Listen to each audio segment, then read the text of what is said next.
Great to be on the show once again. This is Omobola Stephen. You're also on Life by Omobola Stephen. Life by Omobola Stephen is a self-improvement personal development podcast with the occasion of amazing and seasoned experts and professionals who are avid in the subjects and topics of personal development and self-improvement. Life by Omobola Stephen has recorded an incredible number of guests on the show. Now, today, I'm happy and it's a pleasure to have Dr.Stacie Lauro, who is the founder, CEO of OracleMD.com. She's also a board-certified psychiatrist and a trained psychoanalyst. Welcome to the show with me, Dr.Stacie Lauro. It's such a pleasure. You have a wonderful show, and I think it has a lot of great input, benefit for people. So thank you so much. I feel very privileged to be here. All right. Thank you so much, Dr. Stacie. I'm humbled by your words. Now, I'm looking forward to your professional expertise on today's show. Dr. Stacie, you'll be talking about mental health, psychiatry, and also psychoanalyst. Now, doctor, what are some important things a person should know before seeing a psychiatrist? So what I'm really here on this show to hope impart to people is what I've seen and experienced in psychiatry with my patients and clients and with myself, is that I'm not so sure it really is all that effective. I think it has some benefit. I think it could be much better. I also would like to state that I think we're missing the aspect of our souls when we're talking about psychiatry and psychology, and I think that's part of the problem. I think there's a lot of depression and anxiety is really rampant, and I think a lot of it is existential. Also, people are wondering what is the meaning of things, what is the point of things. They're feeling very disconnected, and I think as I was saying earlier, we were talking, the root word of psychiatry and psychology is psi, and psi is a Greek word meaning soul, and yet we don't hear anyone talking of soul when we try to get help through psychiatry and psychology, and that may be a limiting factor. Dr. Stacie, you're getting deeper here. We're talking about spirituality here now, talking about shifting psychology and psychiatry. What are your perspectives on this? My perspective is that it's a needed shift, and I think a paradigm shift would be helpful for the field and helpful for humanity. I think when we just talk about medications, they may help people temporarily. It's been shown over and over that there's a large placebo effect of the medication. From my own perspective, I would like to surmise that I think some of what helps patients is being a caring provider and not necessarily, as much the medication. I think being a caring type of provider and really listening and to the patient is very helpful. So there's placebo studies, there are studies that show that medications don't work great in a lot of things. I was just reading an article on sleep, and the largest benefit comes from cognitive behavioral therapy, actually, and it has very strong recommendation rather other than medications that we tend to use, which really aren't effective and can be harmful, and some of them that may help mildly in the short term. And that's another area of psychiatry. I think a lot of the medications help in the short term, but really, what are they changing for the person? How are they changing the mindset? How are they changing their outlook? How are they changing how they feel about themselves? It's really not. And when I've always when I've prescribed medication throughout my career, I've said that to patients, that I think it's also beneficial to work on yourself in other ways through therapy, which is why I also trained in psychoanalysis. And I find some psychoanalysis also, some types of therapy aren't always effective and can be damaging. I hear a lot about people going to therapy for trauma. I tried also going to therapy for trauma. I found that it was not helpful and in some ways even harmful. And I think, again, that is because it is lacking an existential perspective of who we are and our soul, and that we're really energetic beings, and we're all connected to each other. And so, again, I think a paradigm shift in the field is monumentally important if we really want to help Right. people. Sure. Now, does it mean that these are some of the major pitfalls in the fields of psychiatry and psychology? Do you like to share some of the insight on this? Yeah, I mean, so those are some of them. I think the medications are not that effective. They're not that effective long term. They only help in certain ways. They're not really dealing with the being of the person, who the person is at their core, their soul level of being. They're not helping to change the mindset of the person. And I think it's very limiting.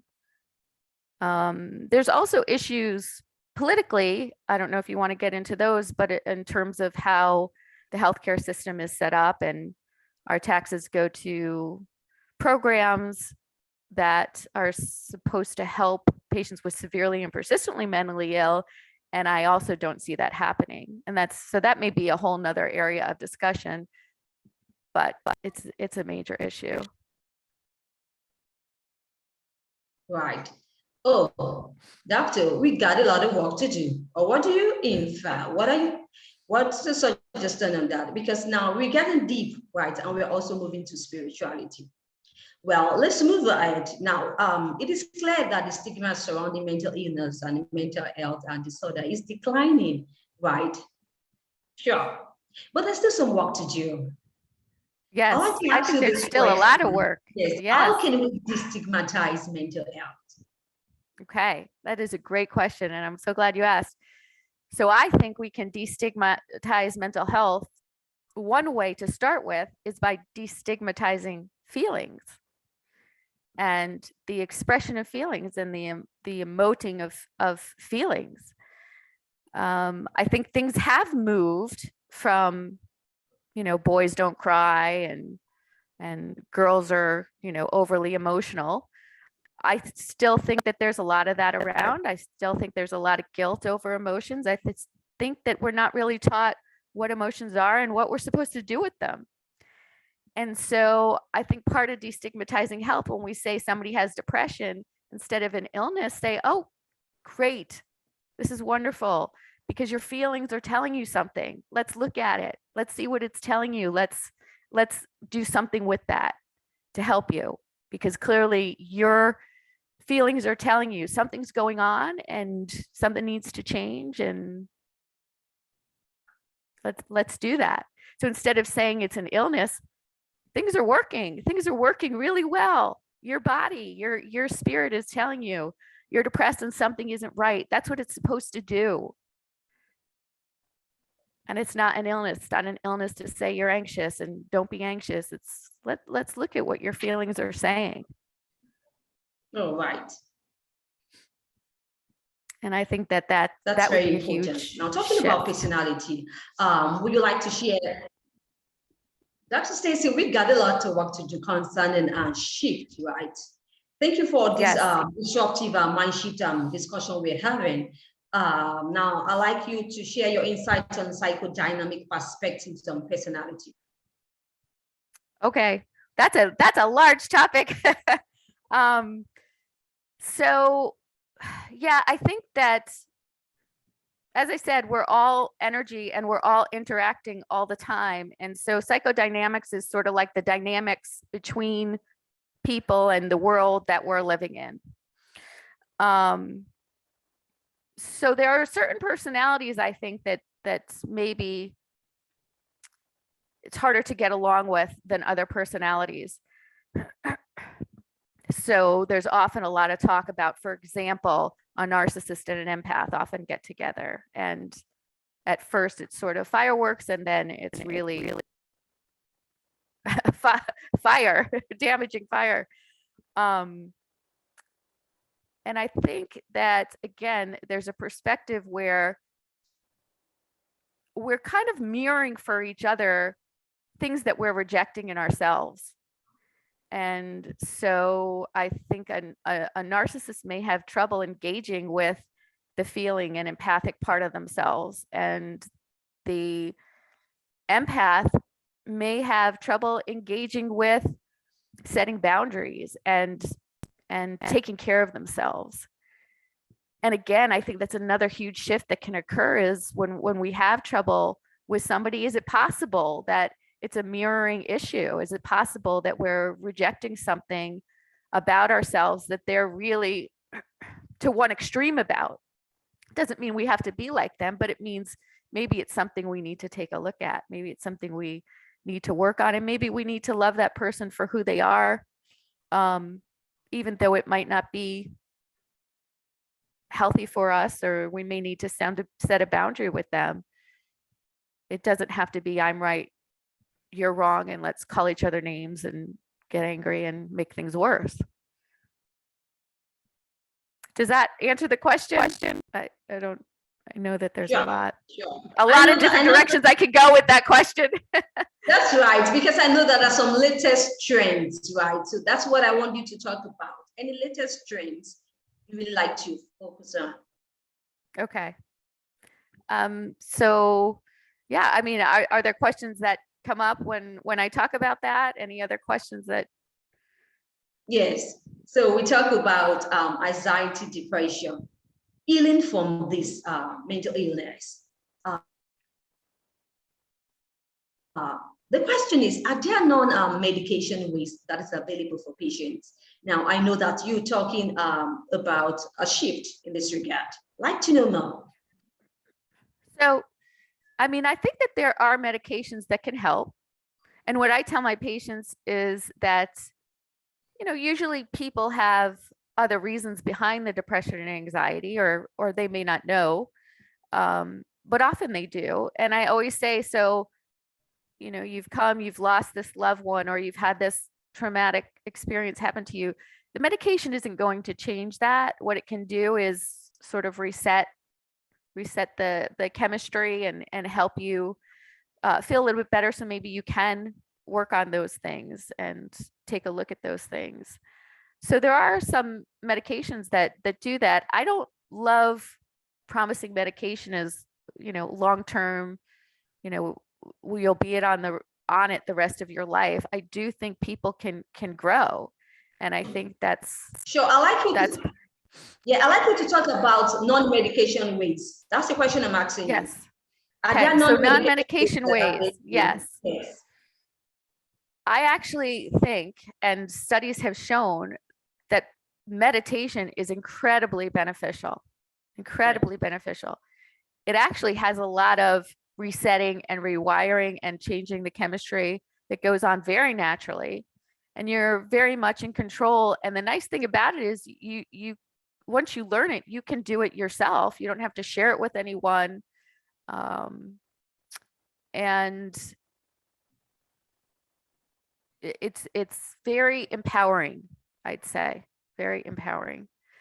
And it helps to connect you to who you are without getting confused or input from other people, because we're all so different and we all come here with a different journey and different experiences. That I think we're often taught to look externally for answers, and then we're sort of led astray from our own path. So I think counselors can be helpful to kind of guide you if they're counselors that know how to open up your own curiosity about yourself instead of giving you answers. Because whatever you come to me for, I might view differently, have a different perspective, have a different experience with it. And I don't really have the answer for you that I would have for myself.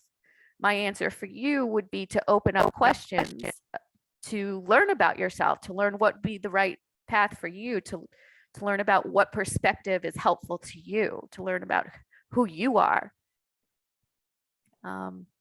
So I think, you know, counseling can be effective in that way. Again, if they're teaching you how to learn about yourself and how to do this for yourself on your own, how to analyze your own life and things that happen to you, and so that it's your road. Meditation, I think yoga is also wonderful. Yoga has also shown a lot of mental health benefits, and it's about going within. Again, it's about going within and learning who you are. It really gets you to focus on yourself. And I think breath work connects you to your spirit, to all that is. I think nature is a huge advantage to go out into nature and to see all of the wonder and reconnect and know that you're part of it and appreciate that you are a beautiful example of nature, just as seeing a butterfly and seeing the amazing variety of flowers or whatever nature you love that speaks to your soul, I think reminds you of your connection to all that is. And I think most of all, when we talk about energy, I think love is a very powerful healing energy. And giving love to yourself is primary when you start down this path, because we often are taught to be selfless and to give love to others and to help others. And I think until we were really grounded in loving ourselves, we can't really help others. And we certainly can't help others at the expense of ourselves. And I know that when we help ourselves and love ourselves, it actually does expand. That energy expands to our environment around us. And just energetically, it helps others. Right. Now, talking about loving ourselves, can you share some tips, right, to help my audience on how they can love themselves? Yes. So I'm going to start out with some meditation. Yes. Number one, I think, is to sit quietly by yourself and say to yourself, I love you, and give your name. My name is Stacie. I love you, Stacie. I love you, Stacie. Yeah, there you go. Yes, exactly. And you may even find it actually brings up tears, and that it's hard to do when you're alone sometimes. I think asking for releases of things that don't serve you, you can either name them specifically. I am hereby release, or I ask to release myself of jealousy, of hatred, of anger, of whatever, or whatever's not serving me. I ask to release whatever's not serving me, whatever isn't love, and I ask to be filled with love. These are all ways to love yourself. So that would be number 2, is releases. Number 3, setting boundaries with people. You have to take care of yourself. If it does not feel loving towards you, it's a boundary you need to set. So you can help other people when it's also loving to you, when you can do it, and when it's not taking too much from you, and when it's a lot of times helping people brings you joy and brings you back love. If there's no mutuality or reciprocity, if it's a road you keep going down and you're feeling empty, it may mean you need to set a boundary. And setting a boundary doesn't mean telling the other person, don't do this to me. It means making sure they don't do it to you. It means not allowing it. You set the boundary. You don't say the boundary and expect them to follow it. You make sure that they follow it, that they can't cross it. And that's another important part about setting the boundary. So those are 3, I think, very good starters. Right. Thank you so much, Dr. Stacie Lauro. Now, can we also consider therapy? Now, talking about therapy, like to know more about the keys to effective therapy in this regard. Okay. So so I think the keys to effective therapy are that you feel like this is a good fit for you, like you're being listened to, like that what they're saying to you is not just generic, that they're really hearing you, that they're really connecting to who you are, and that they're opening you up The big key is, do you feel like the therapist there is opening you to you, opening you to possibilities, not just saying, yeah, I don't think you should do that, or I don't think you should do, but maybe asking, why do you feel that way? How do you feel that? You know, how are you feeling? How does that make you feel? What are some other things, you know, you could do, or just questions. The therapist should be questioning, not giving answers. And I think that is a huge distinction you will see in a lot of therapists. Right. Dr. Stacie, do you have any information you'd like to share with my audience? Oof, that's a big question. I think the biggest thing I can say is to go within, that we have the ability to heal ourselves. And I think we can get help from people and help to set us on our path and help to learn to do that. But really the only people that can heal ourselves is ourselves.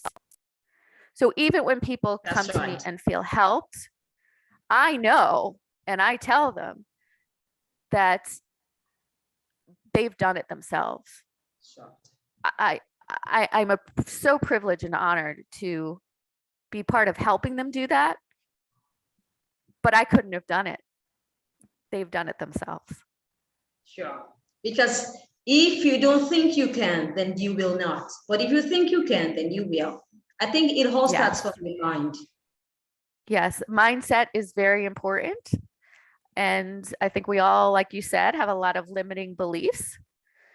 And, you know, we're all in the same boat. I guess the other thing I'd like to share is that we're not different. I know that people like to judge us and say that they're so different. And sometimes when they're judging us, actually, it's because they're too afraid to look at themselves and they're not looking at themselves. But we're all the same. There's a therapist, Marissa Peer, that I respect her work and love her dearly. But one thing I find is that she tends to talk about how you, meaning the client, has this issue and that issue and this issue. And I think it's a we. I think we all have these limiting beliefs. We've all grown up in this environment. We've all grown up in this world. And so I try to use the terminology we to emphasize to the client that just because I'm a physician and, you know, have this knowledge doesn't mean I'm not human. And your feelings and your experiences, that's humanity. And we all have been taught, whatever limiting beliefs we have, that if we grow up in such a certain situation, that we can't do this, or we can't do that, or we can't be this, or we shouldn't feel this, we shouldn't cry about that, we shouldn't be sad in this way, we should not share our feelings. And I think those are all limiting beliefs that can be changed with our mindset. I think hypnosis can be very effective. I think self hypnosis. There are plenty of good books on self hypnosis.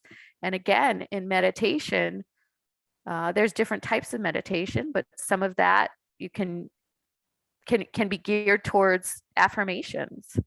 So when I talked about saying, I love you, self, I love you, self, you can also say I am, and empowering statements. And that repetition and really believing it, associating it with a feeling, is really what changes it. So when you associate the I am statement with a feeling of love and a feeling of truthfulness, that really starts to change things. Right. So I think there's a lot of empowering that can be done on your own also. Sure. We got a lot of work to do. Thank you for this useful, valid information, Dr. Oh, you're so welcome. Stacie Thank Lauro. you for any project allowing. You have in the pipeline? Sorry, it didn't come. Do you have any projects in the pipeline? I just want to say thank you so much for having me on the show. It's been such a privilege and an honor to be here. I think it's a beautiful show. I think it adds great value and so important for people. So thank you for sharing your love and light. to the world. Thank you once again, Dr. Stacie Lauro. I'm asking about your projects. Do you have any projects in the pipeline? Oh, projects. Okay. So I did just write a book that I self-published on Amazon. And I want to encourage anyone to find my website. It's Oracle, ORACLE-MD.com. If they would like a free copy, please sign up for the blog and email me. I'm happy to share the book for free. I think in terms of the energy principle, that we are all energy and we are all connected, and that when one of us does better, we all do better. I want everyone to heal. So I don't think that there should be a price on that. And sure we will. So, sure. Yes. It's really been an honor having you on the show, Dr. Stacie Lauro. Thank you. Do you have any social? I know that you have social media connections you like to share, and also your website. Yes. So the website is oracle-md.com. And I think the social media is attached to that. So there's a Instagram and Facebook and Twitter account that you can navigate to through there. I'd love to hear from people. I'd love to hear feedback. If anyone has questions, I am very open to it. Thank you so much. All right. It's been a great time having Dr. Stacie Lauro share our expertise on today's topic of discussion. Now, if you'd like to know more about Dr. Stacie, you can visit our website, as she has rightly said. Now, if you'd like to catch up with any missed episodes of Like We All Lived by Omobola Stephen, you can do so online. Just go online and search for Like We All Lived by Omobola Stephen on any podcast distribution platforms, perhaps on any cross-promotion platforms you bump into. I do have a great time listening to the show. I need you to stay safe with all my love. Bye for now. Thank you so much. Bye.